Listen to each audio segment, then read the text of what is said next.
Hola a todos, bienvenidos a un nuevo episodio de Presunto Podcast. En este episodio queremos hablar de la economía del país, Gustavo Petro, los cacaos, la infraestructura, los hidrocarburos, la macroeconomía y la microeconomía, o sea, todo. Y para eso, ¿qué más, Santiago? Bienvenido. Hola, ¿qué tal? Y Andrés Páramo. Gracias por proponer el tema, Santi. Con... Me encantó pasar Numeral, toda la gracias, tarde bacán. leyendo sobre el PIB.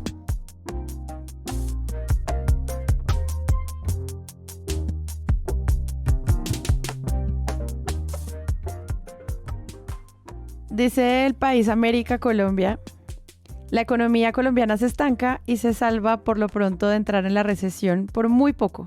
De acuerdo con los datos del DANE, el Producto Interno Bruto, el PIB, decreció entre julio y septiembre en un 0.3% frente al mismo periodo del año pasado. Esta noticia, retomada por El País y por todos los medios nacionales que están especializados en economía, en finanzas, pero en general toda la cobertura política de economía del país, habló de este bajón y de cuáles van a ser como las estrategias del Ejecutivo para luchar contra eso. Muchas historias sobre cuál es el papel del Banco de la República y las tasas de interés, cuál es la relación del Ejecutivo con el poder local de los privados. Y obviamente el vecino país entra en esta conversación también con la posible alianza entre Ecopetrol y Petróleos de Venezuela, PDVSA, y lo que está pasando con monómeros. Todo eso son estrategias para que salgamos de esta pobreza tan absurda en la que estamos. Entonces, varias historias para contar. No sé por dónde queremos empezar, Santiago. Bueno, lo primero es que, y esto también lo hemos hablado antes, pero me gusta que haya repaso porque esto pues es una memoria que nosotros tenemos de cómo hemos tratado el tema. Los temas económicos, a pesar de los esfuerzos de gente, de esfuerzos loables como Economía para la People, y antes de eso, pues del trabajo separado de Angélica, de Camila, en sus respectivos medios, en su momento Forbes, Cambio, La Silla Vacía, pues han representado como el esfuerzo para tratar de aterrizar temas económicos que antes estaban relegados a la sección de económicas, que incluso tiene otro color en los periódicos, ¿no? Que es una cosa que está reservada solamente para los cultos en este asunto.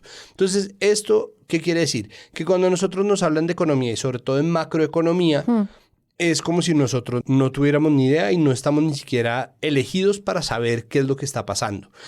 Y esto se puede ver incluso en la relación entre las noticias macroeconómicas y las noticias microeconómicas, en donde también mienten. Entonces pudimos ver la nota de Caracol cuando ya finalmente se aprobó el impuesto saludable por parte de la Corte Constitucional. Llegaron a preguntarle un tendero, los de Caracol Noticias, cuánto había subido todo, y el tipo con una calculadora en la mano ni siquiera era capaz de calcular el 10% de una cifra.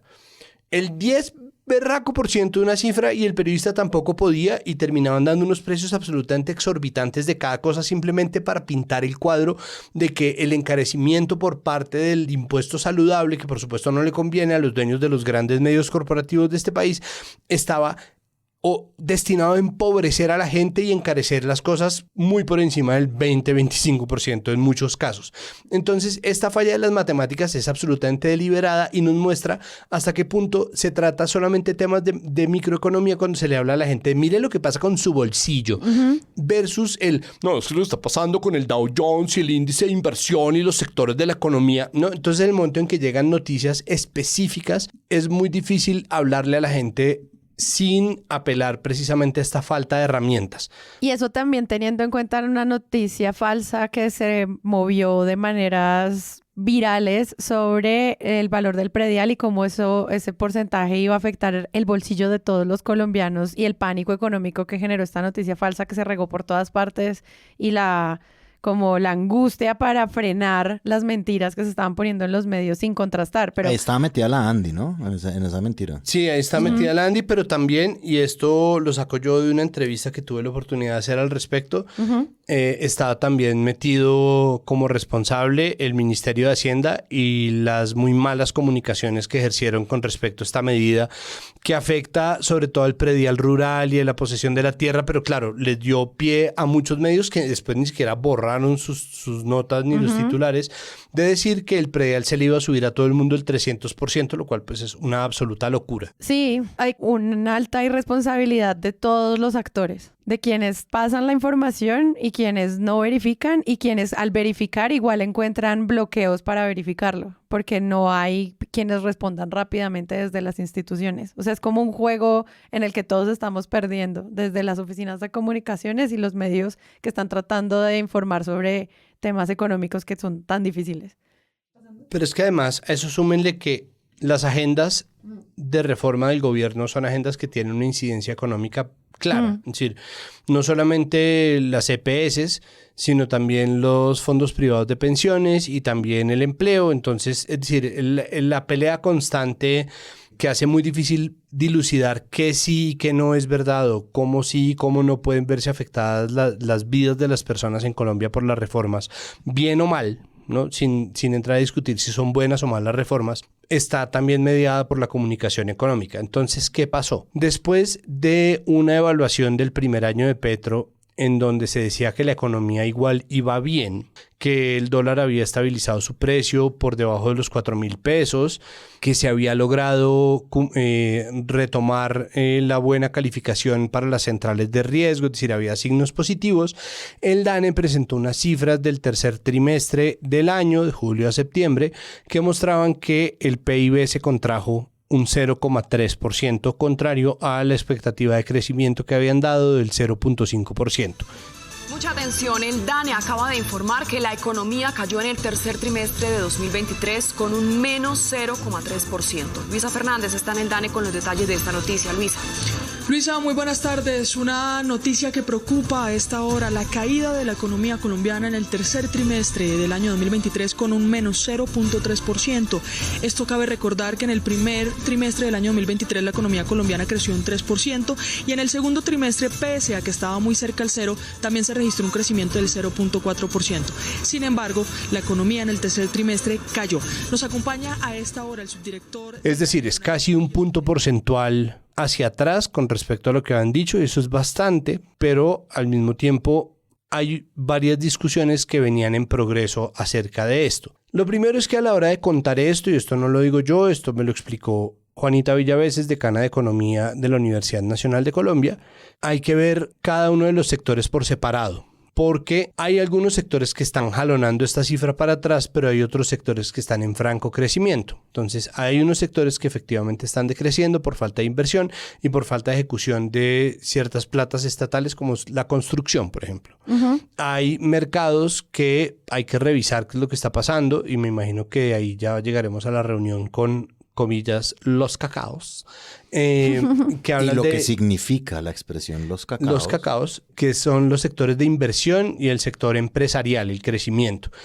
Esa contracción muestra unos sectores que sí han crecido, efectivamente, que siguen creciendo. Colombia está bien en general en empleo, hay unas cifras que dicen que está bien. Hay otros sectores que han venido creciendo.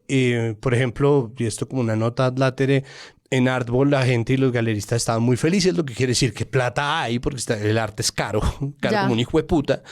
Y por otro lado, sí hay sectores que están decreciendo. La cifra total, el compilado de eso es de 0,3% menos que el tercer trimestre, es decir, de julio a septiembre del año anterior. Del 2022, exacto. Es necesario verlo de esa manera porque nosotros estamos en una serie de fenómenos globales que están afectando la economía, y eso es lo otro que nosotros hemos hablado varias veces, y es que el dólar no es solo cosa de Petro, que la inflación no es solamente cosa de Petro, contrario a lo que muchas veces se trata de vender, de un lado y del otro, porque cuando baja el dólar, entonces el gobierno, que antes decía no todo esto es culpa nuestra ni es solo factor nuestro, baja el dólar y salen a sacar pecho por el dólar. Entonces eso también es desinformación. Y lo contrario, ¿no? Luego, o sea, porque la si batalla de opiniones... bajamos el dólar, obvio. La batalla de opiniones de parte y parte, entonces también es cuando baja el dólar, los opositores al gobierno, ay, es que eso qué va a tener que ver con el gobierno. Crezcan, maricas.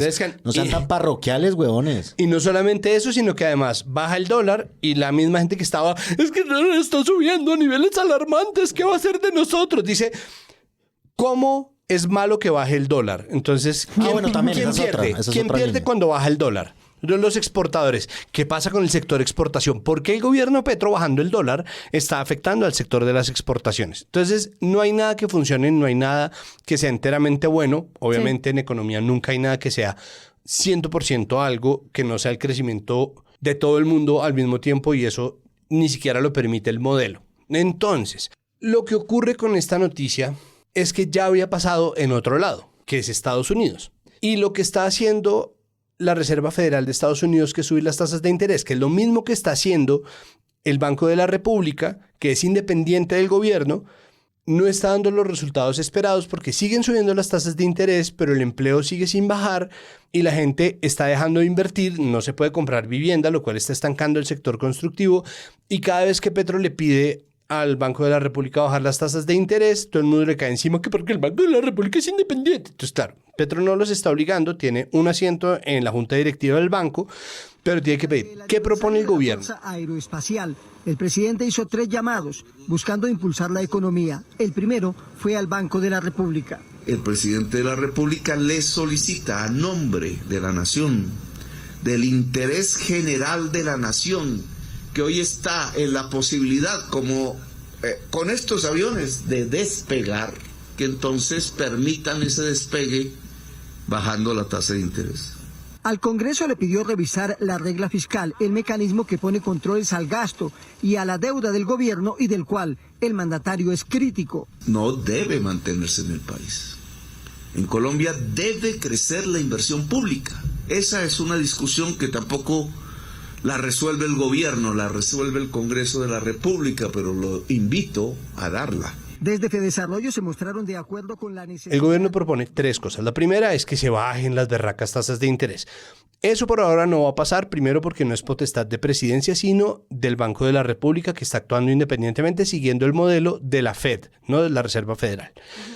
Lo segundo que propone es incumplir la regla fiscal, que es un problema potencial y que es una idea más bien mala en la medida en que la regla fiscal es lo que mantiene el equilibrio de endeudamiento y gasto del Estado, que le garantiza a países extranjeros, a centrales de riesgo y a quienes nos vayan a prestar plata en el futuro, que el gasto está limitado a unos límites de equilibrio, es decir, que no nos vamos a sobreendeudar. Pero se pide porque en el caso en que se llegue a desacelerar completamente la economía, se va a necesitar gasto público para poder mantener a la gente comiendo. Entonces, hay un verdadero dilema ahí. Es decir, puede que sea perjudicial y que traiga problemas consigo, pero el problema del empobrecimiento, que tiene muchas distintas soluciones, pues pasa por ahí. Y la tercera cosa que propone es intervenir la tasa de cambio del dólar, porque la volatilidad, se supone, espanta también. Entonces, dentro de todo lo malo que puede pasar con el dólar, porque no hay nada bueno, la volatilidad, es decir, que suba un día a los 4.300 y otro día vuelva a bajar a los 3.900 y pico, genera desconfianza porque los inversores no saben, o los inversionistas no saben,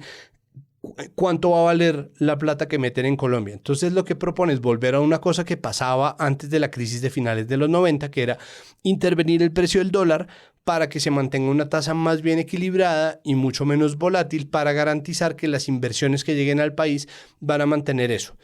Y a eso hay una respuesta sobre seguridad, que tiene que ver con la paz total, y una respuesta que tiene que ver sobre hidrocarburos, que es en donde entra el cuento de PDVSA, porque propone además el gobierno que Ecopetrol, que ya anunció, que va a dejar de hacer exploración, no explotación, sino exploración de nuevos yacimientos, va a empezar tal vez, potencialmente, eventualmente, a explotar yacimientos ya confirmados de las reservas en alianza con PDVSA, la petrolera estatal venezolana. Es muy probable que Ecopetrol se vuelva socia de PDVSA en la explotación de campos de gas en Venezuela y de campos de petróleo. Así se va a asegurar en ambas vías energía eléctrica hacia Venezuela, materias primas fósiles hacia Colombia, quizás pasando por Cali hacia Asia, la seguridad energética de estos dos países, resguardándonos de cualquier tipo de agudización de la crisis climática y transitando hacia lo que debe ser un país, dos países con economías descarbonizadas. Es una integración. Es una empresa que está en la lista Clinton, es una empresa que por los malos manejos y por las necesidades y por los manejos en general del gobierno Chávez Maduro, pues ha entrado en un decrecimiento grande que tiene unos problemas no solamente de prestigio, sino que además está necesitando una infraestructura de procesamiento del crudo pesado que viene de Venezuela. Entonces eso trae otro problema. Entonces son 4 frentes en los cuales la gente le está cayendo encima del gobierno, pero tampoco tenemos una información clara de qué quiere decir esto para nosotros, para cada uno, y qué quiere decir en términos de soluciones tangibles posibles para la economía.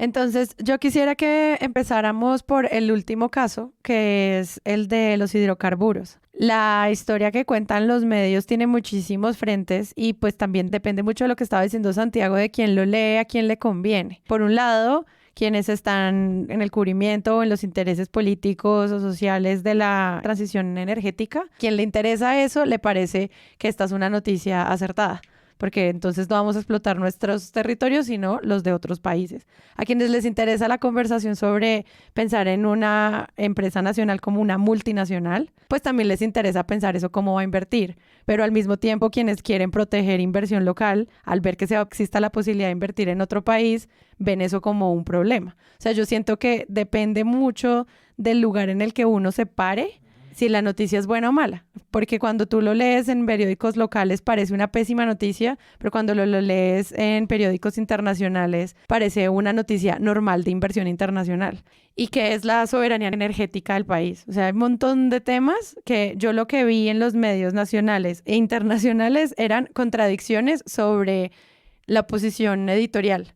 ¿Es esto una buena o mala noticia? Depende del que esté invirtiendo, básicamente. Sí, y al mismo tiempo es una y la otra. Es decir, sí, existe cierta coherencia. El discurso de la transición energética es bueno, pero al mismo tiempo hay que tomárselo con pinzas porque la transición energética es per se muy cara. Y puede ser además mucho más cara en términos de extracción. Nosotros hemos visto propuestas de parte del mismo gobierno que durante mucho tiempo, cuando eran candidatos y congresistas, defendía el derecho de las comunidades y de las poblaciones racializadas a la consulta previa, buscar mecanismos para saltarse la consulta previa para la explotación de otros minerales distintos a los hidrocarburos o al oro, que son el litio, por ejemplo, o el cobre, que tienen mucho que ver con la construcción de baterías para carros eléctricos, cobre como conducción para energías limpias, porque las energías limpias también van a requerir un montón de energías sucias para construirse y ese es un problema. Entonces, el cálculo de lo que conlleva la transición energética, y esto se ha dicho de muchas maneras, el problema es que de nuevo en las guerras de la opinión y sobre todo en la manera en que nosotros tenemos de ver twitteramente la realidad de la opinión colombiana, pues obliga a tomar una posición. Entonces, si tú eres enemigo del medio ambiente o si eres un vendido al lobby petrolero, y eso es un problema porque de verdad requiere tiempos muy específicos.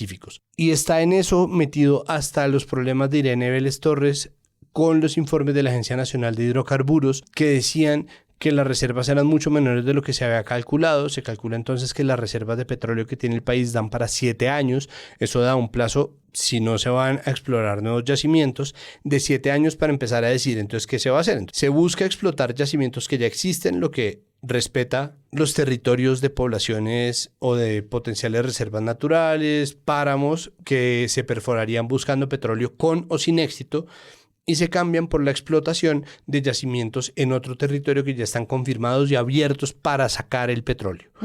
Pero eso puede costarle una plata gigante a Ecopetrol porque es una infraestructura que PDVSA no tiene ni tiene la manera de financiar, que necesita poner para poder procesar el crudo que ellos exportan, porque el petróleo venezolano tiene unas características específicas que cuando Venezuela giraba absolutamente en torno a la petrolera o las petroleras, tenía las formas de hacer y ahora simplemente no parece tenerlas. Eso se suma a el asunto de monómeros, que es el otro gran negocio colombo-venezolano, que es esta empresa de insumos agrícolas, que era como la punta de lanza de la embajada de Benedetti en Venezuela. La entrada con PDVSA tiene un riesgo adicional y es que perforar en un territorio extranjero obliga a pagar regalías o a pagar plata a un gobierno extranjero. Dicen, pero ¿por qué entonces no hacemos explotación en nuestro territorio para ganarnos nuestra propia plata? Así sea una medida que se toma para tener petróleo barato que garantiza seguridad energética. La soberanía, difícil porque es una decisión del gobierno, es decir, ahí no se está transgrediendo la soberanía en la medida en que es el mismo gobierno el que decide meterse ahí. Eso es un dispositivo retórico. El problema es que en cuanto entren ahí, tienen que empezar a pasarle plata a Venezuela Y es una jugada riesgosa porque PDVSA está en la lista Clinton, es decir, ahorita está en una amnistía que está dependiendo completamente de las elecciones en Venezuela y de que se puedan realizar. Es decir, el gobierno de Maduro tendría, para poder hacer ese pacto con Ecopetrol, que garantizar elecciones limpias en las que pudiera participar María Corina, en las que pudiera participar la oposición y en las que se respetaran los resultados de esas elecciones, garantizadas y observadas por garantes internacionales que certifiquen que esos resultados son limpios, para que se permita a Ecopetrol hacer ese negocio sin entrar también en la lista Clinton. Es que ese papel de Estados Unidos, muchos medios lo han tratado de explicar, pero muy por encima. Y es como muchas de las razones por las que también esos sistemas están sin explorar, sin infraestructura y obviamente bañados en corrupción, se debe también a muchas de las sanciones que recibió el país, y esto nos lleva a volver a tratar de entender el circo diplomático que pues tiene Venezuela, y eso siento que no todos los periodistas lo pudieron explicar bien para poder darle contexto a que la decisión de nuevo del presidente no está en sus manos. En muchos sentidos no está en sus manos, pero además parte de la labor diplomática que está haciendo o de la reactivación diplomática de Petro en Venezuela tiene mucho que ver precisamente con tender un puente que le permita hacer este tipo de cosas, pero que le permita además mantener buenas relaciones con Estados Unidos. Además de eso, la Corte Constitucional tumbó una medida de la reforma tributaria del exministro Ocampo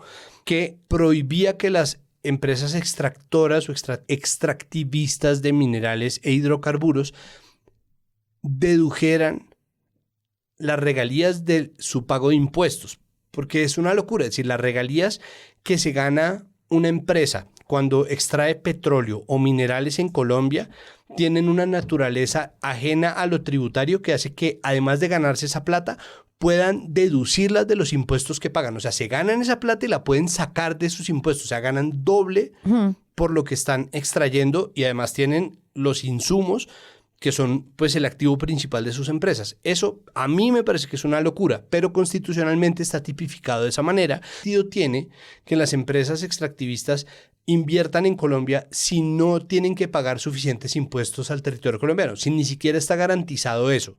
Muchos puntos de las cosas que hemos discutido acá están entrecruzados y todos tienen que ver con todos. Yo creo que por eso en el gran marco Santiago metió tantos temas. En primera medida, yo creo que, a ver, el ministro de Hacienda, Ricardo Bonilla, y los ministros de Hacienda de Colombia, y esto se discutió mucho en el momento en que Gustavo Petro nombró al señor Ocampo de ministro, es una figura que funciona, pues claro, para organizar la economía del país desde el Estado, pero también, como ellos mismos decían, como los opositores decían y como los medios decían, para tranquilizar a los mercados. Sí, o sea, los ministros de Hacienda están en ese rol también. Entonces, pero al mismo tiempo, y es un poco una cosa que del primer punto de lo que estaba hablando Santiago, la economía, la forma en la que se habla de economía, la forma en la que los mismos funcionarios encargados de la hacienda del país hablan de economía y lo que los medios tratan de preguntar, se monta todo sobre una terminología especulativa casi todo el tiempo. Es decir, es lo que se espera lograr entonces ahora en el tercer trimestre, lo que se espera hacer para bajar el PIB. ¿En cuánto podría ascender el tema del salario mínimo? Que eso es algo de economía también que está pasando ahorita y que es tema de todos los diciembres y todos los eneros del año y las negociaciones que se hacen con los sindicatos. Hoy, martes 28 de noviembre, entrevistaron a Ricardo Bonilla, ministro de Hacienda. Lo entrevistó el periodista Jorge Sáenz, y entonces, por ejemplo, el alza del salario mínimo podría ser del 10.6%. Eso dice el ministro Bonilla. La inflación cerraría con 9.6%. Yo ahí veo un montón de condicionales, digamos, en las cosas que él está diciendo, porque a mí me parece que estos temas se tratan así. Y también veo por parte del periodista mucha insistencia en unas preguntas. ¿Ustedes están pensando en presentar una reforma tributaria? El ministro responde. Jorge Sáenz le dice, insisto, en lo que resta del actual gobierno del presidente Petro se puede estar pensando en otra reforma tributaria. Lo mismo pasa, por ejemplo, con el tema del rol de Ecopetrol. que ya entro en un tema del que estaba hablando ahorita Santiago, que es el de la transición energética. La transición energética obviamente cuesta. La transición energética pues no se puede hacer de un momento a otro. La transición energética además está en vilo por el tema del desabastecimiento posible de gas que se está diciendo también en la actualidad. Le pregunta a Jorge Sáenz al ministro, ¿cuál va a ser la transformación en la parte energética están hablando de Ecopetrol? Responde el ministro, pero le insisto, ministro, ¿qué es lo novedoso que se piensa hacer con Ecopetrol? Sí, es decir, como que en esta entrevista el rol un poco tranquilizador que tendría el ministro no lo está teniendo y el periodista se ve un poquito en calzas prietas tratando de sacarle primero una información, pero también de que le responda alguna pregunta, porque el destino de Ecopetrol es importante justo para el tema de PDVSA, ¿sí? Es decir, lo que podría hacer Ecopetrol en términos de transición energética, ¿qué deja de hacer en lo que ya se ha explotado, de lo que estamos acostumbrados a explotar y de lo que tanto temen con la transición energética? ¿Qué va a hacer con eso? Bueno, le insiste en la pregunta, y ahora con PDVSA. Y pues aquí hay una información que el ministro sí da, y es que dice el ministro que están desarrollando un contrato firmado en 2007. Colombia se comprometió y cumplió con una parte que era entregar gas a Venezuela, y como ahora, dice él, tenemos dificultades de gas en Colombia, podemos efectivamente buscar que ellos complementen lo que quedó de ese contrato, que es que nos entreguen gas. Cosa que se relaciona con algo que menciona el ministro Bonilla en la entrevista, pero también Ana Bejarano en su última columna de Los Danieles, que se llama Un socio gaseoso, refiriéndose a PDVSA, y es que es el fenómeno del Niño, el posible desabastecimiento de gas que habría en el fenómeno del Niño. Él dice la coyuntura, Ana Bejarano en su columna dice, el desabastecimiento podría llegar más pronto que tarde, dice ella, como ocurre cuando se ponen necios los fenómenos del Niño, que hacen necesario el uso de las termoeléctricas que operan con gas, ¿sí? Es decir, es un problema significativo y pues claramente se le pregunta a él por las sanciones que tiene Venezuela. Ahora, lo que yo estoy viendo en otra nota de Jorge Sáenz, que es un periodista económico del Espectador, él cita agencia de noticias Bloomberg. Esto, como se sabe, es una cosa que se ha hecho, lo de las elecciones de Venezuela que se vienen, es un trabajo diplomático que se ha hecho para que existan garantías democráticas en Venezuela después de mucho tiempo y después de muchas elecciones trucadas. Dice que Bloomberg informa que se despertó el interés en algunas petroleras mundiales. El cambio indica que la industria del país latinoamericano está a punto de poder extraer 200,000 barriles más de crudo por día.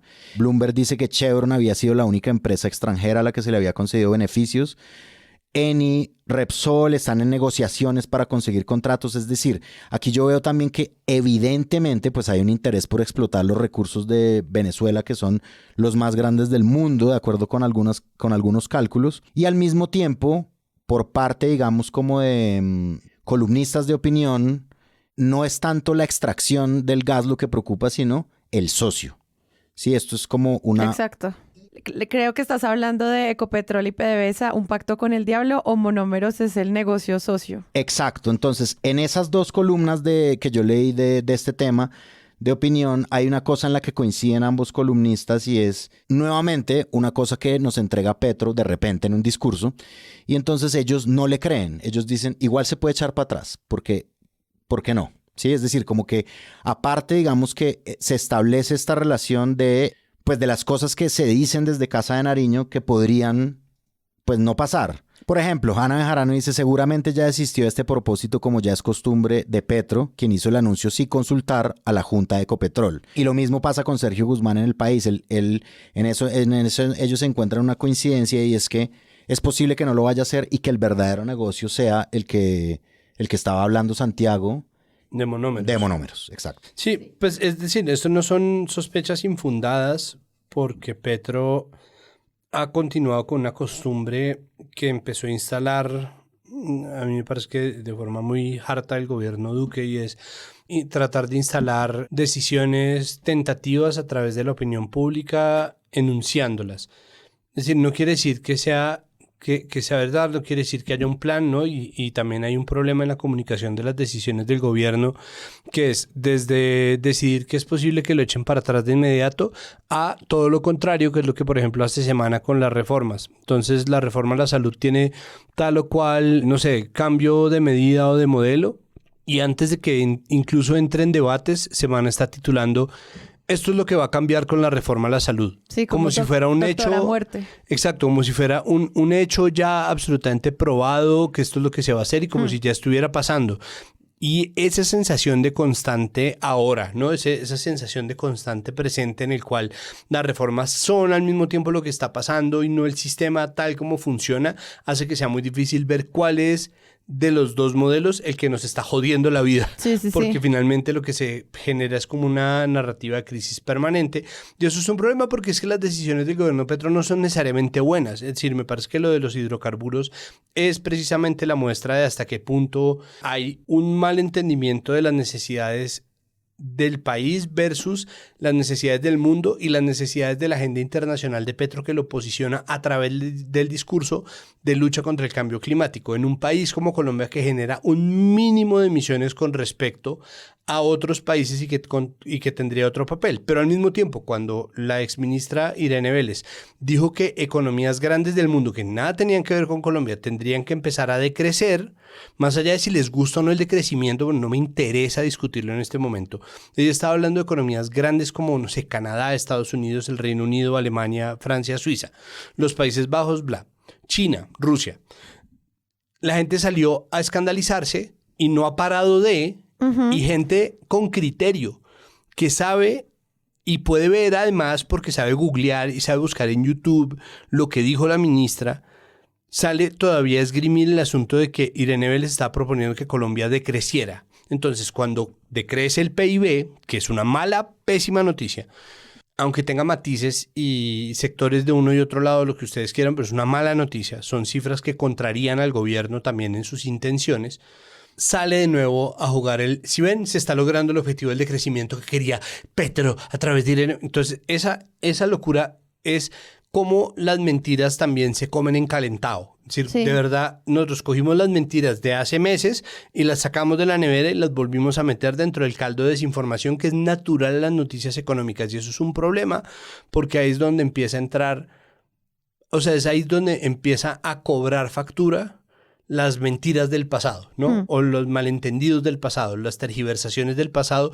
que son un problema porque entonces nos ponen de nuevo en la posición de estar diciendo esto es el mejor gobierno del mundo y tenemos que mamarnos este golpe porque es que esto es así. Y sí, si uno quiere cambios, si uno quiere marrones, tiene que aguantar tirones.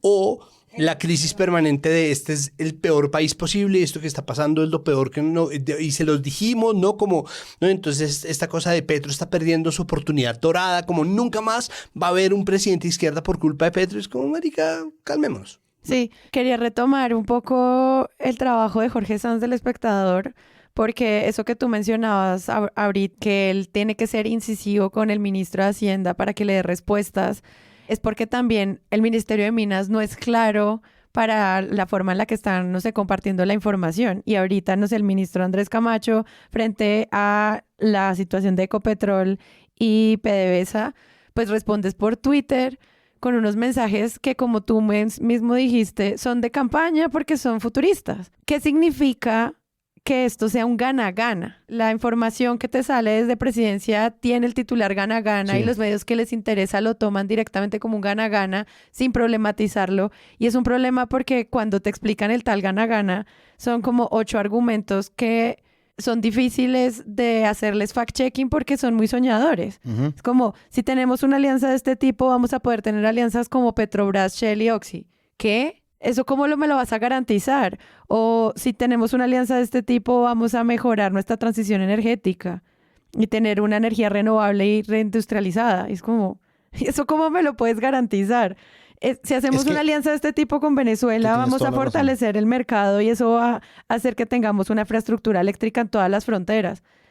Que una cosa no puede garantizar la otra, sino que lo que tienes que explicarme ahora del tal gana-gana es cuál va a ser la inversión de Ecopetrol, al menos al corto plazo, que es la pregunta, que es lo que la gente se está haciendo con el resultado del DANE. Está redactada como una propuesta de campaña. Debido a nuestra privilegiada posición geográfica, estamos en capacidad de ser un hub de transporte de energía para el continente.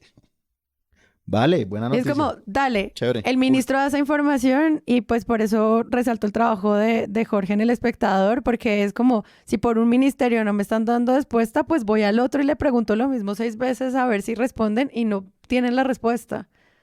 por todo lo que hemos dicho, porque Estados Unidos, porque la decisión que tome, no sé, el Banco de la República, o sea, tantas cosas que no tienen que ver con la presidencia, pero al mismo tiempo tratar de darle el contexto para que uno diga, vamos a tener una propuesta macroeconómica que en serio nos va a ayudar o no. Yo no sé, los colombianos en este momento creo que no tenemos ni idea. Esta sensación de crisis permanente en la que nosotros estamos, esta crispación constante que tiene tanto que ver con la economía, que tiene que ver de manera tan constante con la economía, no parece estar tan presente, ¿no? Como que uno lo empieza a buscar y los titulares parecen hacerse esquivos, pero uno sabe que están ahí, es decir, uno sabe que existe una guerra retórica en torno a la economía, uno sabe que existen dictámenes y diagnósticos y noticias y titulares de los más y de los menos escandalosos que están permanentemente pintando una crisis, y esa sensación no es mentira.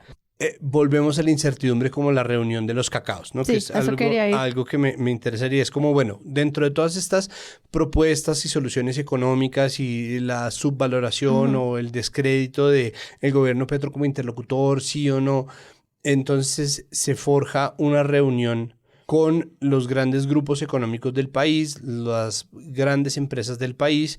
Ahí está Manuelita, está Postobón, pues el Grupo Ardil, está el Grupo Valorem. El Grupo Aval. El Grupo Aval, ¿no?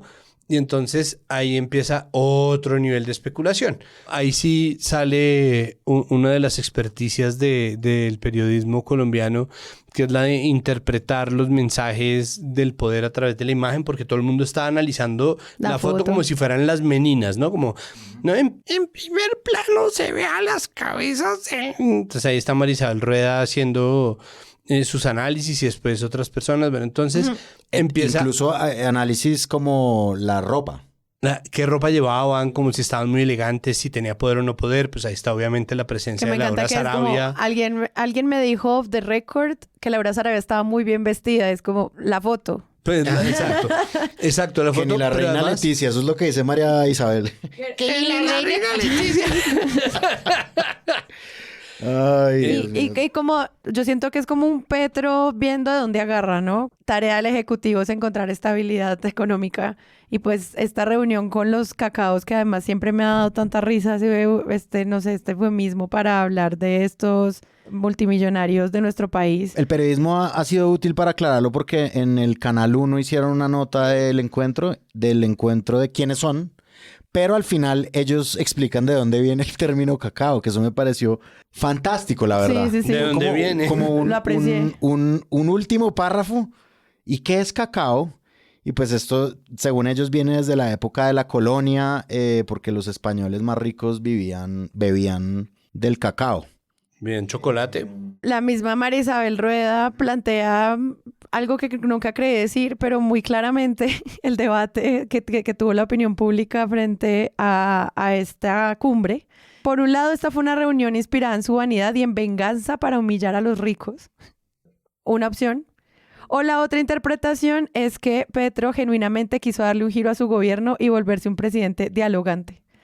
Y los ricos que quieren salvar el país y se encontraron con Petro son ellos los que van a dar su granito de arena para aportar a este país y mejorar cada día más la calidad de vida de los colombianos. Eso eran las columnas de opinión de esto. Hay una delirante de la que me quiero referir a continuación. María Isabel Rueda, en la del Tiempo, ella aporta las dos narrativas posibles que existen en este momento.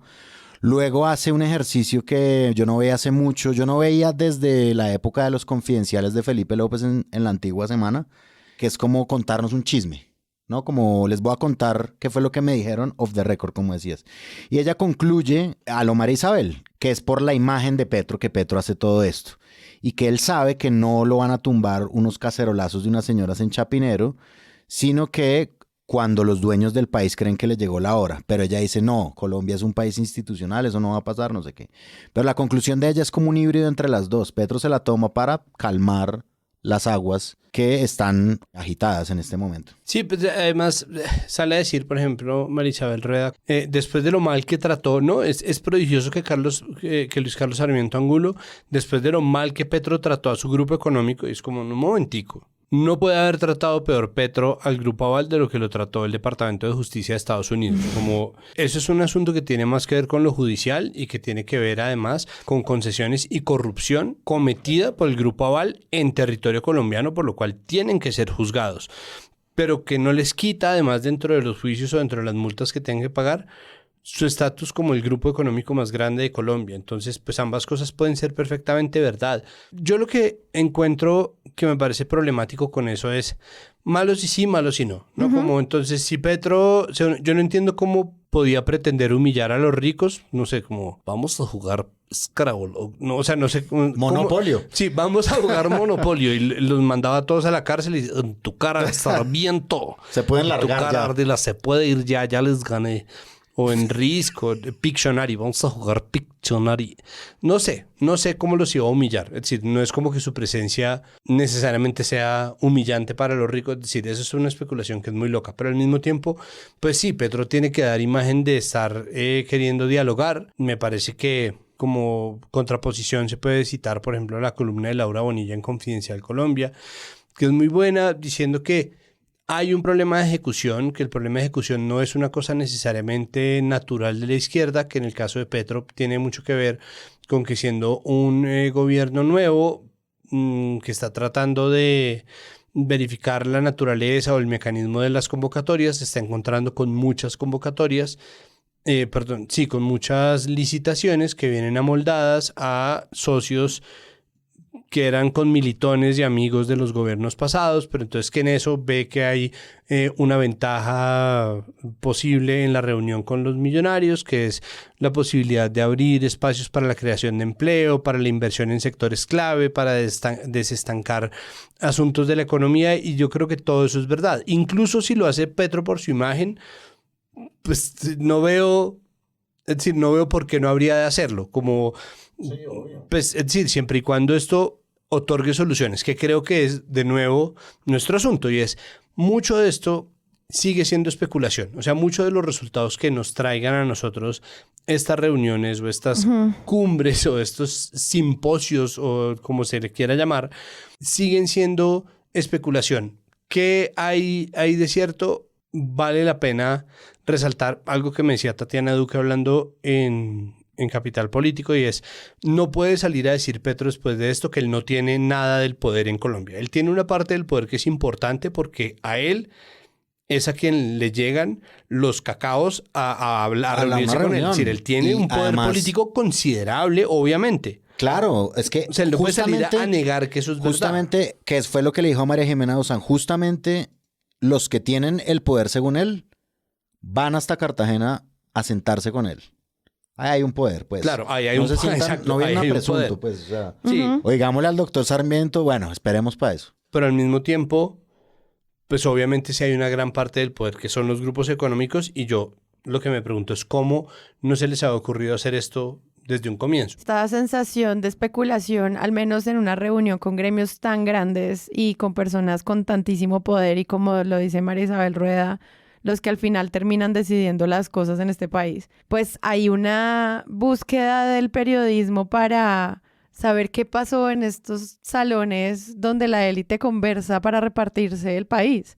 Los periodistas se preguntan eso. Y está bien. Por favor. Porque claro. al final la pregunta, pues porque al final todas estas preguntas pues llevan a aperturas de nuevas investigaciones, pero sobre todo dejan sobre la mesa estas especulaciones sobre los millonarios y los gremios por el otro lado, que son quienes están apoyando, y los sindicatos por el otro lado. Sí hay tanta angustia sobre cada una de las líneas de poder que la misma narración desde los medios no permite que uno entienda, porque esto tiene que ser una conversación polarizante. De acuerdo, yo veo en la columna de María Isabel Rueda que ella misma se responde... Que se estará respondiendo. Sí, que se está respondiendo María Isabel. Una pregunta que se hace después. Ella se responde que Sarmiento invertirá en La Guajira, Cavalier invertirá en no sé dónde, pero entonces ella dice que después, párrafos después, dice: a la hora de concretar con otra de mis fuentes a qué realmente se había comprometido el presidente Petro, no se sabe. Un poco, pues, invitar a María Isabel Rueda a que se lea un artículo del País de España que se llama Petro tiende puentes en medio del estancamiento económico de Santiago Triana, en la que enumera las cosas a las que llegaron, porque pues estos son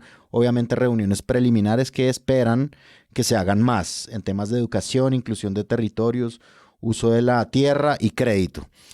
Puede ser especulación, pero digamos que hay un listado, digamos, como 4 ejes fundamentales de la conversación. Pero hay una cosa que a mí me llamó mucho la atención y que retoman los huevos revueltos con política de la silla vacía, y es el rol de Laura Sarabia.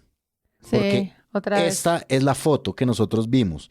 Son un montón de los que llaman cacaos, puros hombres, con Gustavo Petro, su esposa Verónica Alcocer, otra mujer que está ahí, y la única funcionaria del gobierno en ejercicio, digamos, es Laura Sarabia.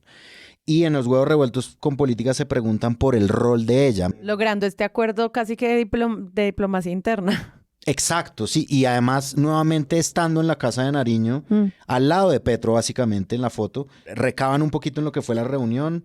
Varias semanas antes Juan Fernández y ella y Laura Sarabia se reunieron pues para poder hacer esto. Se llevó a cabo la reunión en Cartagena, los recibió la primera dama Verónica Alcocer, que fue como muy jovial y pues les cayó bien a ellos. Ella era la que estaba llevando las memorias, la que sabía qué hacía cada uno de los empresarios y sobre todo la que, según la impresión de ellos, iba a tener un rol posterior más importante con los acuerdos, digamos que amplios a los que llegaron, ¿no? Sí, nos interesa esto en La Guajira a unos, a esto en Buenaventura a los otros, a los EDER, por ejemplo. Ella es la persona que va a ser la encargada de articular como estas ideas en unas propuestas concretas con el gabinete presidencial. Y eso es clave porque ahí adquiere de nuevo el poder de jefe de gabinete, es decir, de bajar las órdenes del presidente y los proyectos que van a tener con el sector privado a la ejecución de los ministros. Además, porque la idea de jefe de gabinete, la misma Sarabia había dicho que el jefe de gabinete era el presidente y por eso se extirpaba esa idea de la Casa de Nariño. Pero todo lo que me estás contando lo haces sin que me hayas mencionado a la persona que en el papel debería ser esta mano derecha del presidente, que es Carlos Ramón González, el director administrativo de Presidencia. ¿Cómo se está rearmando esa... Y luego Daniel Pacheco menciona que la articuladora de todo, la que iba a tener un rol importante en los acuerdos amplios a los que llegaron, es Laura Sarabia nuevamente, que a mí me parece un año completo, 2023, fascinante como figura pública el de Laura Sarabia. Ha pasado por todas, absolutamente todas, las posibles cosas por las que puede pasar un funcionario del gobierno, incluso irse y volver. Sí. No, vivió de verdad todo padres e hijos. Todo padres e hijos, o sea, en una temporada. Se casó con Manolo Cardona y Diego Cadavid, se quedó ciega, tuvo 2 hijos, cumplió de 17 a 28 años en todo este tiempo y vino a posarse en lo que además, después de su reentrada al gobierno, que fue escandalosa por precisamente el proceso en el que está envuelta por las investigaciones que ahorita se abrieron otros 6 expedientes contra 6 policías en el caso de las presuntas potenciales chuzadas a Marielvis Mesa y otra empleada y un pariente de la otra empleada, apellido Perea. Entró de nuevo a reemplazar a Cielo Rusinque en Prosperidad Social. Que es un departamento con chequera. Sí, pero además entró muy bien posicionada. Es decir, lo que me sorprende es que la opinión tanto de Huevos, es decir, con la presencia de Daniel y Marisabel Rueda, coinciden en que Laura Sarabia fue un elemento muy positivo en la reunión, sí, articuló todo. Que articuló las cosas y que sabía de los temas que hablaba y que se le podía hablar, como que niñita sorprendente, y es increíble que haya dado esta vuelta, sí, lo que usted dice, como que qué vuelta larga la que dio, sí. Y al mismo tiempo en solo un año, o sea, de marzo hasta noviembre. Es que es como del anonimato al desprestigio, al prestigio. Incluso cuando estuvo en el desprestigio, en el gigantesco escándalo, recuerden que nosotros hablábamos de cómo decían, pero igual que ordenada. Y eso se vendió por todas partes, medios independientes, incluso medios institucionales, porque la figura de ella, Casa de Nariño, sí la supo establecer muy bien. A ella le hicieron una entrevista en RTBC. Primera pregunta, ¿a qué horas te levantas? 4 de la mañana, hacer ejercicio, no sé qué. ¿Y cómo puedes con Petro? Pues así. Y era wow. Y luego cae y luego se vuelve a levantar, foto con los empresarios. Es verdaderamente impresionante ese personaje. Gracias por acompañarnos en esta mañana. Una mañana que nos contaba Laura, además arranca muy temprano. Dice que a las 4 de la mañana, Laura, ¿por qué te levantas tan temprano? ¿Y cuántos cafecitos ya ahora? No, este es el primero. No, todavía no había iniciado el día. ¿Por qué me levanto tan temprano? Porque me gusta hacer ejercicio. Y es como, si no es esa hora, les decía ahorita, no, es imposible. O sea, ya después empieza uno el día a hablar con los ministros o empieza a recibir los informes para el presidente, entonces ya no hay forma. Es más, dato curioso, Laura llegó aquí a la cabina trotando. Bueno, entonces para cerrar, Santiago, muchas gracias. Muchísimas gracias. Yo quisiera cerrar con una nota económica, otra vez, pero con un asunto que vuelve a la microeconomía, y hay un asunto adicional con las élites y con una serie de informaciones falsas y otras verdaderas que hablan de un fenómeno nacido en el Colombia-Brasil de las eliminatorias al Mundial, en donde mucha gente empezó a gritar fuera Petro en el Metropolitano de Barranquilla. Una TikToker y otro par de personas detectan la presencia de Antonella Petro, la hija menor del presidente, y empiezan a direccionar los gritos de esa tribuna, porque es muy difícil correr la voz tan rápidamente, contra la figura de Antonella. Esto suscita una serie de comunicaciones, desde Petro llamando cobardes a los que agredieron a su hija, una columna de Ana Bejarano hablando precisamente también sobre Antonella, José Gregorio Hernández pronunciándose en contra del maltrato a una menor de edad, que está claro que eso es inaceptable, y por el otro lado los medios o los opinadores y los líderes de opinión de la oposición diciendo que no, que eso era un canto multitudinario contra Petro, a lo cual Roberto Angulo, que no es un tipo gobernista en absoluto, responde mostrando pues los precios de la taquilla de un partido de eliminatorias en el Metropolitano de Barranquilla, lo cual muestra obviamente quiénes son las personas que tienen el poder adquisitivo para ir allá a gritar. ¿Qué tiene que ver esto? Esto es una respuesta a lo que se supone que es el impacto de Petro en el bolsillo de los colombianos, y como asunto crucial ahí está la inflación.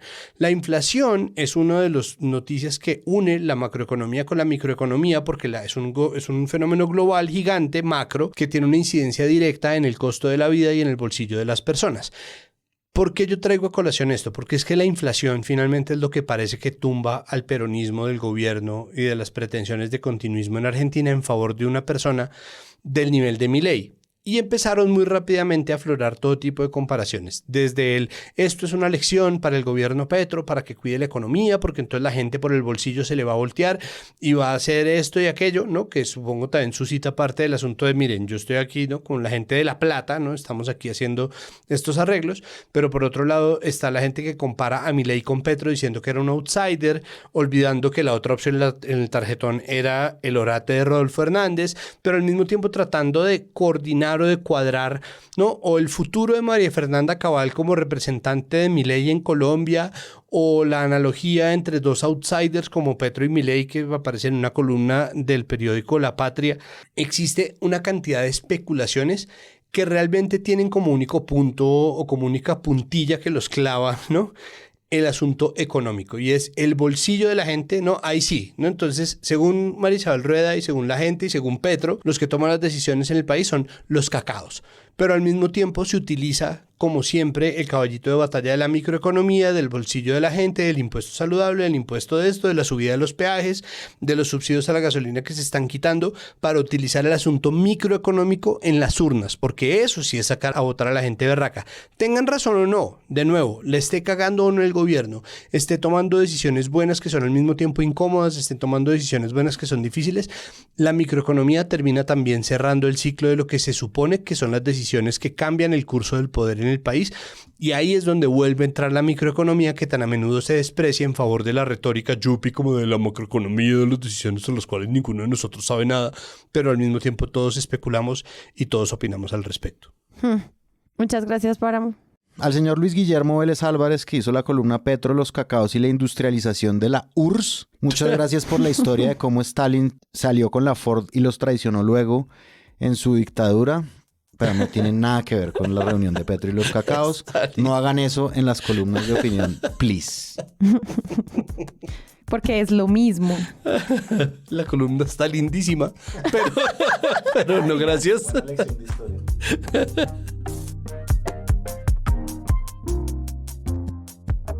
Si les gustó este episodio y quieren apoyar este podcast, los invitamos a que lo compartan en todas sus redes sociales. Esa es la mejor manera de crecer.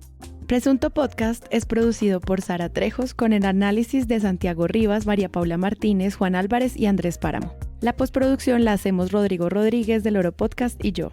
Nuestra asistente de producción es Paula Villán de Sillón Estudios. Les invitamos que visiten presuntopodcast.com, donde pueden ser donantes y parte de la membresía de Presunto. Con su ayuda podremos financiar este proyecto y diseñar mejoras para ser sostenibles y salir cada semana.